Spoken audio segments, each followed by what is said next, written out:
Quand on exige le respect, on est respectueux. T'entends? Pour toi, ça veut dire que tu la boucles.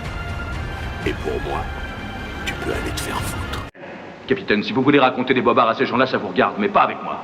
Il suffit, Callaghan. Votre conduite vous vaut 60 jours de suspension. Mettez-en 90. 180 et rendez-moi votre étoile. Tenez, ça va vous faire un suppositoire à cette branche. Salut Vatosokos, j'espère que tout le monde se porte bien. On se retrouve pour une nouvelle vidéo des Salles Obscures. Eh oui, Salles Obscures de retour. Et cette année, c'est l'année 1992. Et c'est un top 16. Oui, j'ai bien dit un top 16 de l'année 1992. Riche en films, riche en émotions. Et il y a du lourd. Comme je vous avais promis, il y a du très très lourd. Et on va commencer tout de suite par la 16e position, hein, vu que c'est un top 16. Avec un film qui a marqué sa génération, surtout avec une scène, hein, du film qui a mis la température, qui a mis la fièvre à tous les mecs et peut-être même à des femmes. C'est un film évidemment très très hot sur cette scène au moins. C'est Basic Instinct. J'allais dire Basic Instinct, avec Sharon Stone et Michael Douglas. Voilà, deux gros piliers du cinéma. À l'époque, Sharon Stone, c'est un peu le film qui l'a fait découvrir. Et Michael Douglas, il avait déjà fait plein de trucs avant. Il avait fait surtout une série mythique qui était Les Rues de San Francisco, qui était vraiment une super série. Et pour encore ceux qui ne sauraient pas qui est Michael Douglas, c'est le fils spirituel, enfin un des fils spirituels de Kirk Douglas, celui qui a fait la première version de Spartacus et tout ça, quoi. Voilà. En tout cas, c'est un film qui est sorti le 8 mai 92 en France. Et puis c'est un film, comme je dis, c'est un film de Paul Verhoeven, hein, réalisateur. Et c'est un super film. C'est un super film parce que c'est l'histoire d'un assassin qui tue avec un pic à glace, tu vois. Et tout le monde voit que c'est peut-être Sharon Stone. Alors je vais pas dire si c'est elle ou pas, parce que j'ai pas envie de spoiler le film pour ceux qui l'auraient pas encore vu. Mais en tout cas, c'est un film qui prend au trip et surtout la scène. Quand je dis qui est haute, c'est la scène où elle est en train d'être interrogée par la police. Et à un moment, elle a les jambes croisées sur un siège et elle décroise les jambes et elle les recroise dans l'autre sens. Et quand elle fait ça, bah, on voit le petit minou, hein, entre les jambes. Voilà, qui fait miaou miaou. Voilà. Et là, cette scène, elle est mythique. Hein, franchement, elle est mythique. Je sais pas si vous pourrez refaire cette scène-là, maintenant, parce que maintenant, il y a tellement des gens cons qui censureraient tout. Je sais pas. Mais en tout cas, à l'époque, ça avait fait, parler, mais dans le bon sens. Voilà, c'était vraiment une scène très osée et très haute qui a mis vraiment les mecs à genoux et peut-être même aussi quelques femmes. Voilà, en tout cas, je vous conseille 16e position, Basic Instinct, avec Sharon Stone et Michael Douglas. 15e position. Alors, 15e position, c'est une suite encore. Ouais, c'est une suite. Mais attention, je vous avais dit, hein, dans les années 90, il y aura beaucoup de suites. Hein. C'est tout simplement Alien 3. Alors, Alien 3, c'est pas le meilleur. C'est peut-être même le moins bon, parce qu'il y en a eu 4 à l'époque. Hein. Voilà, c'est une quadrologie. Mais il est bien quand même. Voilà, il est bien quand même parce que ça reste un alien, ça reste toujours avec Sigourney Weaver, le commandant Ripley, le lieutenant Ripley. Et ça reste quand même un bon alien, mais des 4, c'est le moins bien. Pour moi en tout cas. Ça se passe dans une prison galactique où il y a que des prisonniers, où il y a aucune femme. Donc elle tombe dans cette planète-là, le vaisseau qui l'emmène, pour ceux qui ont vu le 2, qui l'emmène à une défaillance technique. Et tout le monde sait quelle est la défaillance technique. C'est encore un alien qui s'est foutu dans le truc. L'a fait atterrir, l'a fait se scratcher dans une planète prison où il y a que des prisonniers avec un truc de très dangereux, voilà, meurtrier, violeur, enfin toute la racaille et la pourriture du monde est dans cette prison, voilà. Mais ce qui n'attendait pas les prisonniers, c'est que il va falloir qu'ils s'attaquent à un alien, et cette fois-ci un alien complètement différent des autres, parce que c'est un alien, les autres ils étaient debout parce qu'ils étaient faits par un homme, mais là c'est autre chose parce que l'alien va incuber dans un chien. Et donc, il va se dépasser sur 4 pattes comme un chien, donc beaucoup plus rapide. Voilà, je ne spoil pas plus. En tout cas, Alien 3, ça reste un bon film. C'est sorti le 26 août 92 en France. Et c'est quand même un Alien que je vous conseille de regarder pour ceux qui l'auraient pas encore vu. Et regardez-le encore une fois pour ceux qui l'auraient vu depuis longtemps. 15e position pour la Alien 3. 14e position. Là, c'est encore un film, là, c'est un film d'horreur. J'allais dire que c'est encore un film d'horreur. Non, parce qu'Alien, c'est pas un film d'horreur. C'est un film de science-fiction. Donc là, c'est un film d'horreur et c'est une masterclass. C'est une masterclass parce que quand c'est sorti, ça a fait vraiment beaucoup de bruit. Et pour les amateurs de films d'horreur, et c'est surtout que c'est un film d'horreur, c'est du gore. Donc, qui dit gore dit très sanglant. Voilà, le gore, quand tu dis ouais, ça c'est un film gore, c'est le niveau au-dessus du film d'horreur. Tu vois ce que je veux dire? Dans le film d'horreur, il y a déjà du sang, mais le film gore, là, c'est de l'hémoglobine en voiture, voilà. C'est Brain Dead. Brain Dead, qui est dans la lignée de Bad Test, et ça a toujours été fait par le même réalisateur, le Peter Jackson. Et rappelez-vous, qui est Peter Jackson? Le silence des anneaux. Le Seigneur des Anneaux, pas le silence des... Je confonds toujours le silence des agneaux et le Seigneur des Anneaux. Non, là, c'est le Seigneur des Anneaux, voilà, la trilogie. C'est le réalisateur du Seigneur des Anneaux. Et mais avant de faire ça, il faisait des films d'horreur et des films vraiment gore, voilà, comme Bad Test et celui-là, Brain Dead. Voilà, donc Brain Dead, c'est un film en même temps gore, mais en même temps, c'est un film comique. Voilà, parce que dedans, il y a des trucs, il y a des scènes vraiment époustouflantes. Et mais la scène finale avec la tondeuse à gazon, oh, putain les mecs, il fallait la trouver celle-là, le massacre à la tondeuse à gazon, c'est un truc de malade. Bon, j'en dis pas plus. En tout cas, je vous conseille, si vous aimez les films d'horreur à l'ancienne et très gore, très sanglant, très hémoglobinien, bah c'est celui-là qu'il faut regarder. Brain Dead, c'est sorti le 13 janvier 93. Alors c'est un film de 92, mais c'est sorti qu'en France qu'en 93 dans les salles de cinéma. Voilà, film de Peter Jackson et Brain Dead, il faut le voir. Absolument, il faut le voir, absolument.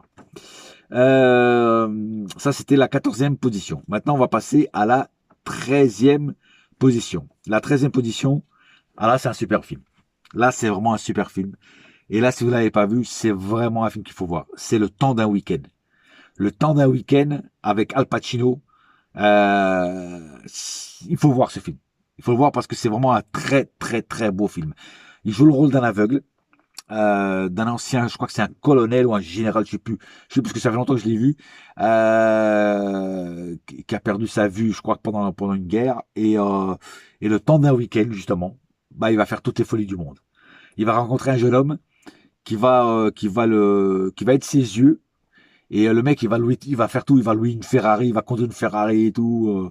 Enfin bref.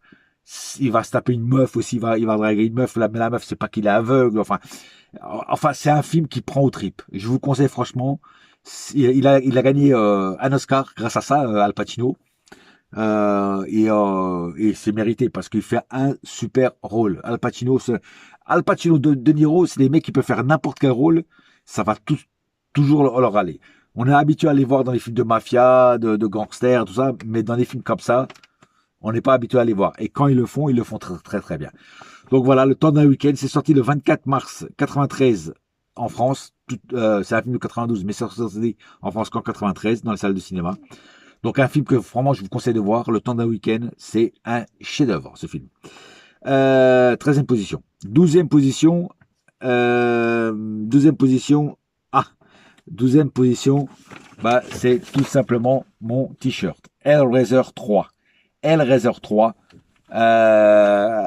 c'est avec Pinhead, hein, ce personnage-là principal du film s'appelle Pinhead, et c'est peut-être le meilleur des Hellraiser. Le 1 restera toujours le 1, c'était une nouveauté, voilà. Mais le 3 reste à monter d'un niveau en fait. Le 2, ça a été sans plus, mais le 3, ils sont revenus aux sources. Et franchement, et même l'histoire, elle prend et tout. Le mec, il est dans une statue. Après, quand tu donnes un peu de sang, le mec, il se réveille dans la statue, qui est dans une discothèque. Enfin, je veux pas trop spoiler, mais alors pareil, c'est très sanglant aussi. Et si vous aimez les bons films d'horreur, ça c'est un des films d'horreur qu'il faut le voir. C'est sorti le 11 septembre 92 en France. Et si vous êtes fan de Pinhead, franchement, faut voir. Voilà, faut le voir parce qu'il est vraiment très très bien, meilleur que le deuxième et aussi bien que le premier, même si le premier reste toujours le premier comme je disais. Voilà, Hellraiser 3, 12e position. En 11e position. Alors en 11e position, c'est une petite comédie qui avait fait un bid à l'époque quand c'est sorti. Personne ne voulait. C'est Arrête ou ma mère va tirer avec Sylvester Stallone.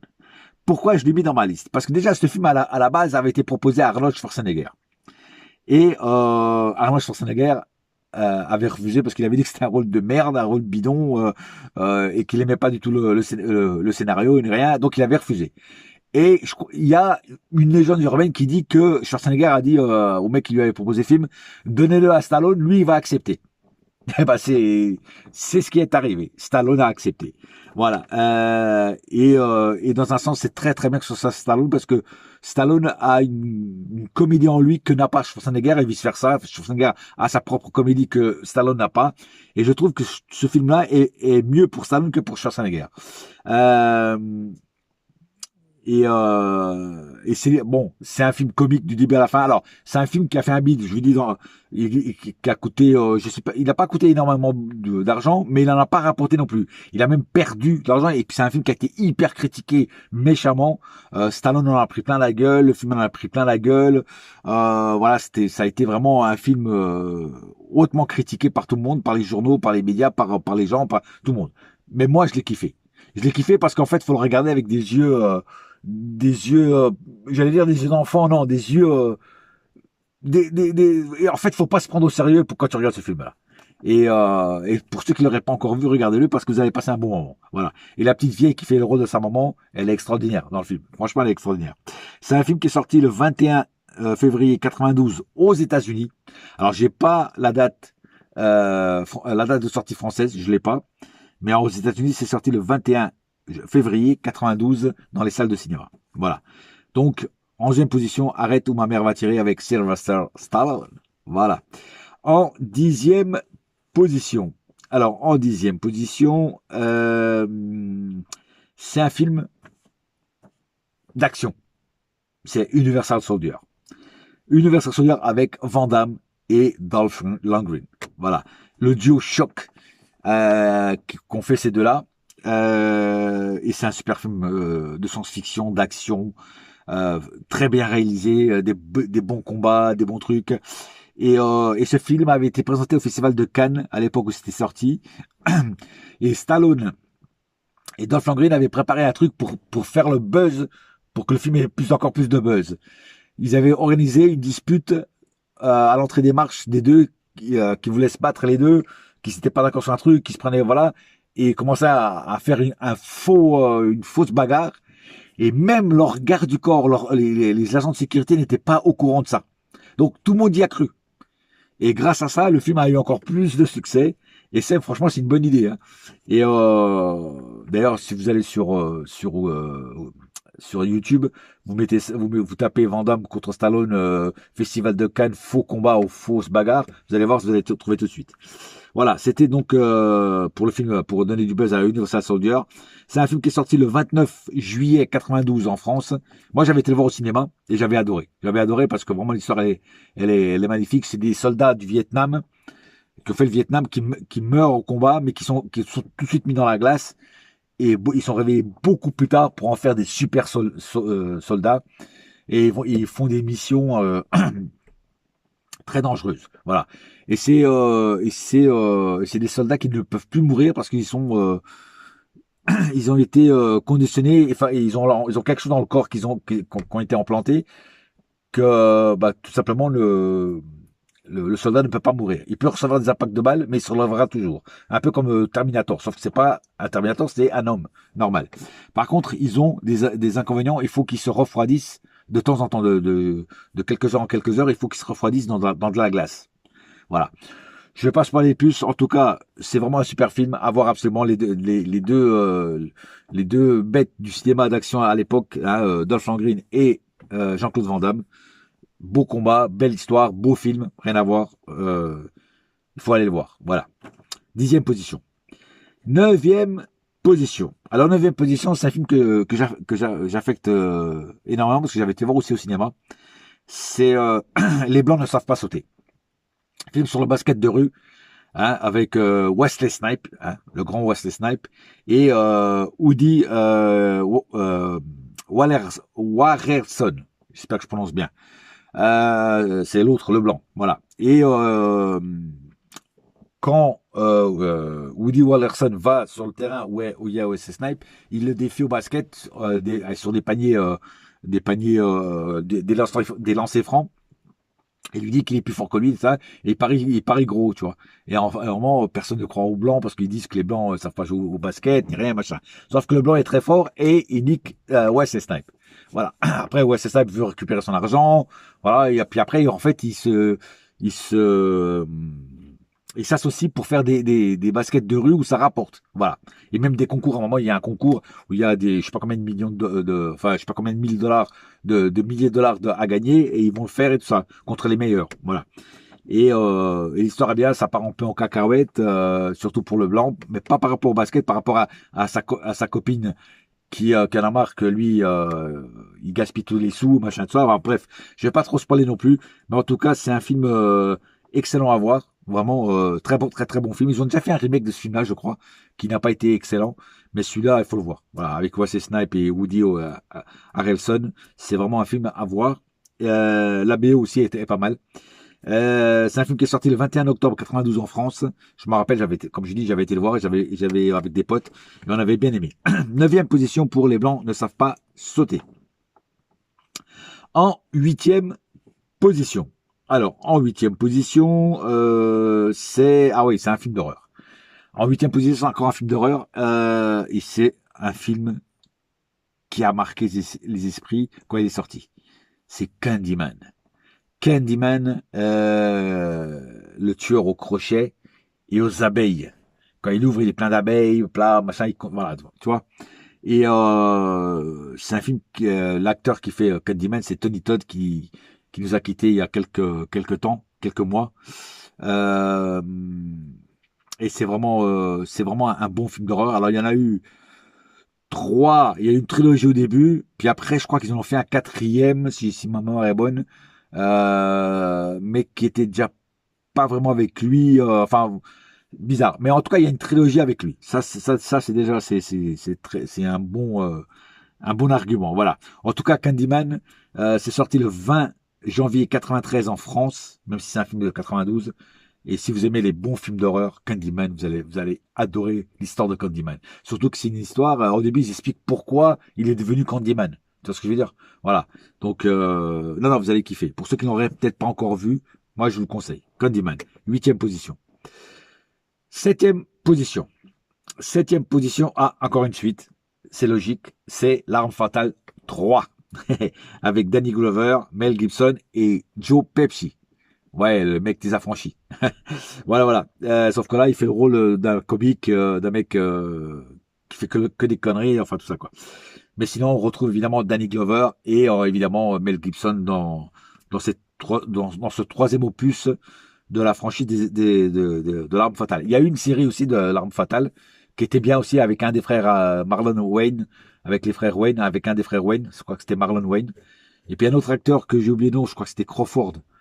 Glenn Crawford, un truc comme ça, qui est aussi un très bon acteur dans la série.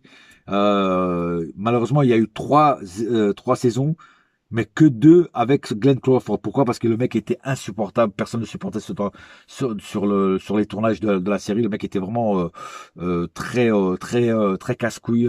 Il voulait se battre avec tout le monde et tout ça. Bon, il y a eu beaucoup de problèmes avec cet acteur-là. Et à la fin, pour faire la saison 3, ils l'ont changé avec le mec d'American Pie. Celui-là qui Stifler, ouais. Et sauf que là, il joue pas du tout le même rôle que dans American Pie. Hein. Et il a remplacé le mec au la main pour faire ça. Sauf que ça n'a pas marché. Les fans étaient tellement habitués à l'autre que la saison 3 a un peu bidé et ils ont arrêté à la fin de la saison 3. C'est vrai.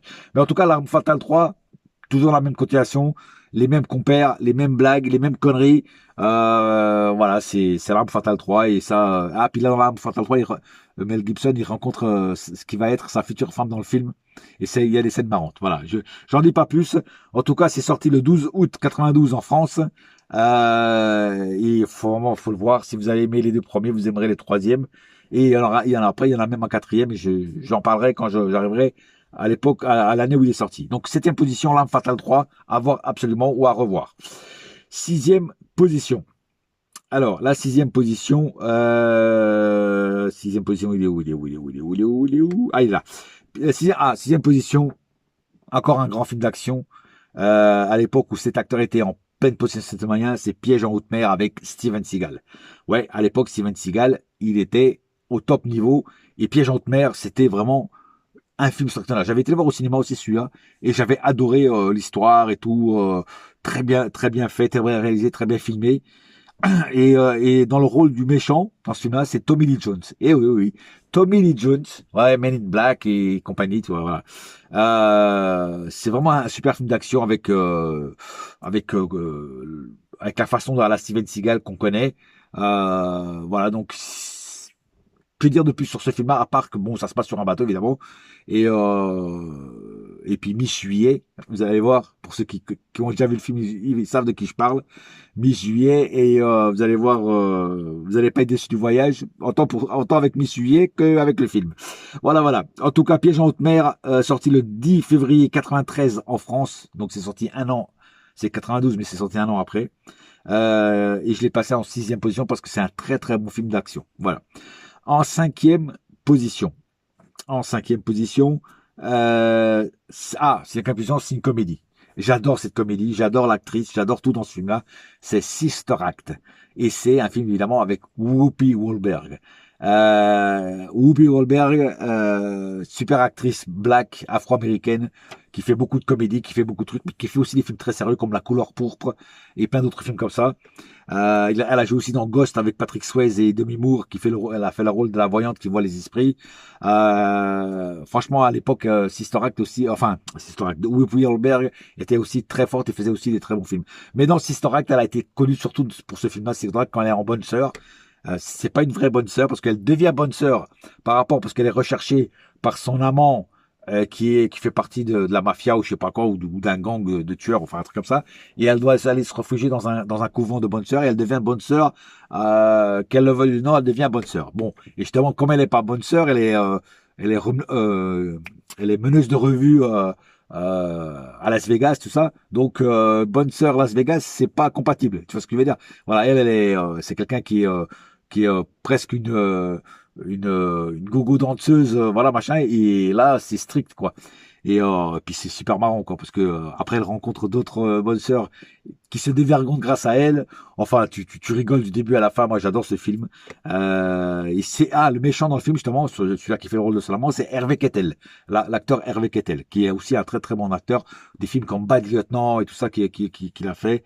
Franchement, c'est dans le rôle du méchant, là, il est pas mal. Donc, c'est un film qui est sorti le 25 novembre 92 en France. Sister Act. Franchement, tu vas kiffer sa mère. Il y en a eu deux, Sister Act 1 et 2. Le 2, j'en reparlerai quand je serai arrivé à l'ARENA, mais ça, c'est le 1. Et franchement, il faut le voir. D'ailleurs, dans le film Star 80, vous savez, sur les années 80, il y a, je crois que c'est dans le 2, où il y a celle qui chante Sabrina, Boys, Boys, Boys. Elle est dans un couvent, et en fait, elle habille justement comme une bonne sœur, et c'est une dédicace qu'ils font à ce film-là, Sister Act. Parce que justement, comme c'est un film qui est vachement chanté, Sister Act, bah là aussi c'est pareil. Voilà. Et dans le 1 d'ailleurs, Star 80, ils font aussi un hommage au film Blue Brothers, qui est excellent aussi. Voilà, donc Sister Act, sorti le 25/11/92 en France avec Whoopi Goldberg et Hervé Kettel. Je l'ai passé en numéro 5, c'est largement mérité parce que c'est vraiment un très bon film où tu rigoles du début à la fin. Voilà. Maintenant, passons à la 4e position. La 4e position, c'est pareil, c'est encore un film que j'adore, avec de grands acteurs. C'est tout simplement Bodyguard, avec Kevin Costner et Whitney Houston. Et Et ce qui est marrant, c'est que Kevin Costner, c'est lui qui a demandé à que ce soit Whitney Houston qui soit dans le film. Parce qu'au début, c'était pas elle qui devait jouer dans ce film-là, et c'est lui qui a demandé à que ce soit Whitney Houston. Il a dit, je veux vraiment une vraie chanteuse avec de la voix, une vraie star pour représenter une star dans le film. Et il a pas eu tort, parce que Whitney, elle a été super bien dans ce film. Et on voit un grand Kevin Costner en garde du corps de Whitney dans le film. Le film prend, tu sais pas qui est le tueur, tu le vois vraiment qu'à la fin. Et c'est vraiment excellent comme film, quoi. Franchement, c'est vraiment excellent. Alors, j'ai pas la sortie ni américaine ni française. J'ai essayé de voir, mais j'ai pas réussi à l'avoir. En tout cas, c'est dans les années 90, c'est dans les années 92. Ça, si je suis ça certain. Enfin, dans l'année 92. J'ai pas la date exacte de la sortie. Voilà. En tout cas, Bodyguard, ça reste un film merveilleux à voir. Et Kevin Costner, il fait que des des films de malade mental. Et pourtant, c'est des films qui bident souvent au cinéma. Les gens ne vont pas aller voir. Et pourtant, il fait des sacrés films. Voilà, en tout cas, Bodyguard, 4e position. Donc, film avec Kevin Costner et Whitney Houston. En 3e position. Alors, en 3e position, c'est... Ah, 3e position, encore un sacré film. C'est Rapid Fire. Rapid Fire avec le fils de Bruce Lee, Brandon Lee. Qui est vraiment... je dirais pas aussi bon que son père, mais il lui colle bien au cul. Ça allait être un super acteur s'il n'aurait pas eu l'accident mortel qu'il a eu après dans le film The Crow. La famille Lee a une destinée vraiment merdique, quoi, vraiment morbide, quoi, parce que tous les gens qui appartiennent à cette famille ont des problèmes, quoi, tu vois, ils meurent. Son père, maintenant lui. Bon, sa sœur n'est pas morte parce qu'elle a fait quelques petits films, elle a arrêté. Par contre, elle fait plus de production comme la série Warrior, qui est excellente. Je vous la conseille d'ailleurs, cette série. Et donc Rapid Fire, c'est le 2e grand film de Brandon Lee. Il avait fait dans les Griffes du Dragon Rouge avec Dolph Lundgren, et ça c'est le 2e. C'est sorti le 21 août 92 aux États-Unis. J'ai pas la sortie française non plus. Mais c'est vraiment un très bon film, très bonne histoire et très bon combat. Et c'est là que tu vois que c'est vraiment qu'il a bien retenu les leçons de son père. Alors il est moins rapide que son père, il est moins performant que son père, mais il reste quand même un très très bon en arts martiaux, un très bon maître d'arts martiaux. Voilà. Ou si c'est pas un maître, c'est un très bon élève d'arts martiaux ou un très bon mec d'arts martiaux, voilà. En tout cas, il a bien suivi les leçons de son père parce qu'il est vraiment très bon dans les films. Et ce film-là est vraiment très bon. Donc je vous le conseille, Rapid Fire, avec le regretté fils de Bruce Lee, Brandon Lee. Voilà. Qu'il repose en paix aussi. 3e position, largement mérité. Passons à la 2e position. Alors la 2e position, ah oui, là ça c'est un film, putain de merde, c'est un film excellent. C'est un film qui s'appelle À toute épreuve. Oui, un film de John Woo. Rappelez-vous The Killer. Voilà. À toute épreuve, bah c'est dans le même aligné que The Killer. Ça tire partout. Il y a des douilles partout. C'est les films de John Woo où ça tire le plus. Et voilà, c'est une production hongkongaise. Hein. C'était pas encore à l'époque où John Woo faisait des films aux États-Unis. Ça viendra plus tard. Mais là, à toute épreuve, ça reste un film mythique. C'est avec évidemment son acteur fétiche Chang Yun-fat, qui est aussi lui plus tard va faire aussi des films aux États-Unis. Et c'est sorti le 16 juin 93 en France. C'est un film de 92, mais c'est sorti qu'en 93. Et si vous aimez les films de John Woo, si vous avez aimé The Killer, Le Syndicat du Crime, Une balle dans la tête, j'en passe et des meilleurs, vous aimerez À toute épreuve. Voilà. Et d'ailleurs, le jeu Stranglehold pour la PS3 qui était sorti, c'est tiré de ce film-là parce que dans ce film-là, Chang Yun-fat s'appelle Tequila et dans le jeu, il s'appelle Tequila. Et c'est lui dans le jeu. Tu vois ce que je veux dire? Donc, ce que vous voyez dans le film, c'est ce qu'il y a aussi après dans le jeu. Voilà. Ils ont rajouté quelques trucs, mais ça tire autant dans le jeu que dans le film. Ça, il n'y a pas de problème. Voilà. En tout cas, 2e position largement méritée parce qu'il est vraiment extraordinaire ce film, À toute épreuve. Donc, sorti le 16 juin 93 en France. Et je l'ai passé en numéro 2. Et franchement, c'est largement mérité. J'ai pas pu le passer en numéro 1 parce qu'en numéro 1, il y a un film, un poids lourd, voilà. Mais sinon, il aurait peut-être même mérité d'être en premier. Voilà, en tout cas, à toute épreuve, je vous le conseille. Voilà.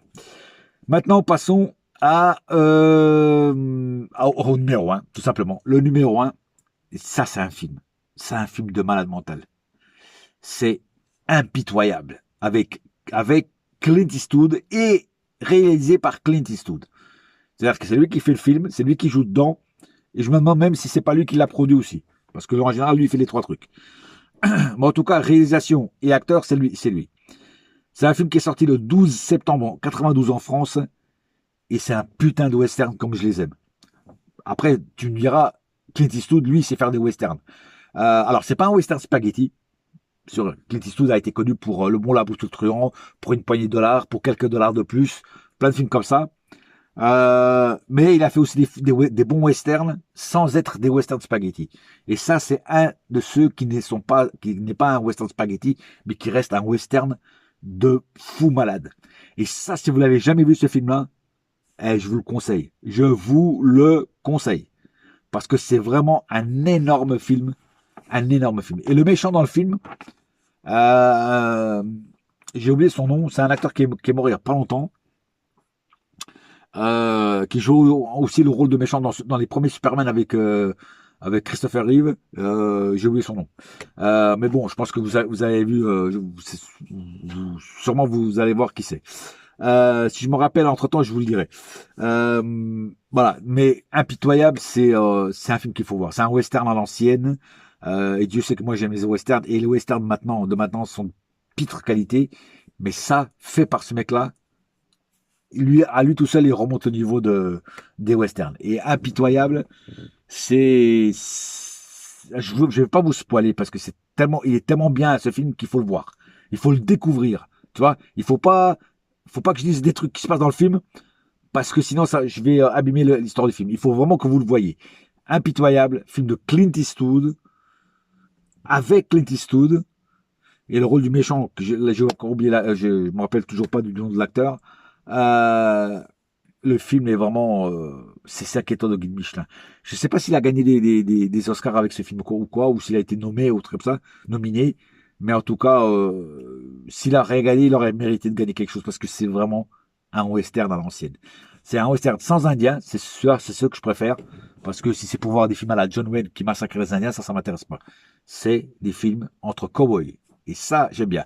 Les westerns, pour moi, il faut que ce soit entre cowboys et non pas avec des Indiens et je sais pas quoi.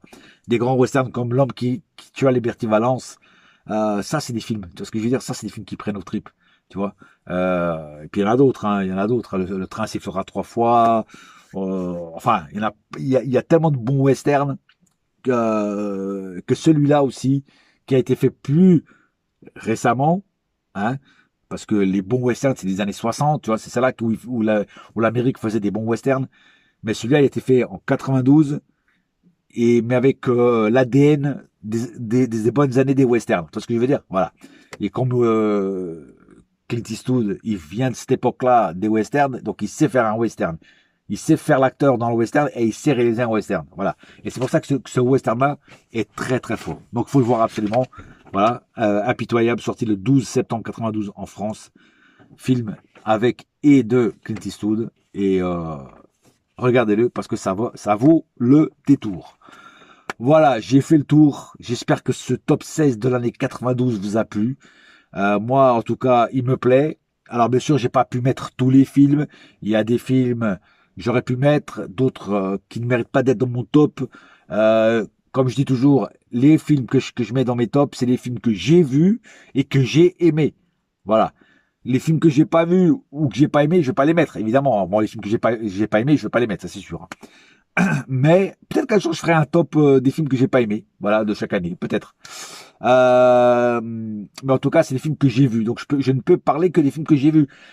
Il y a peut-être dans cette année-là des films qui sont extraordinaires, mais si je les ai pas vus, je peux pas en parler. Tu vois ce que je veux dire? Voilà, donc ils peuvent pas être dans mon top. Moi, j'aime bien quand je mets un film, c'est que je l'ai vu moi. Sinon, ça sert à rien. Voilà. En tout cas, j'espère que vous avez apprécié. Moi, j'ai apprécié faire cette vidéo. On se retrouvera bientôt pour une nouvelle vidéo de Salles Obscures et ça sera l'année 93. Et je pense que là, il y aura du lourd, du très, très, très lourd. Voilà. Allez, ciao et je vous laisse avec mon ami Arnold. Je reviendrai.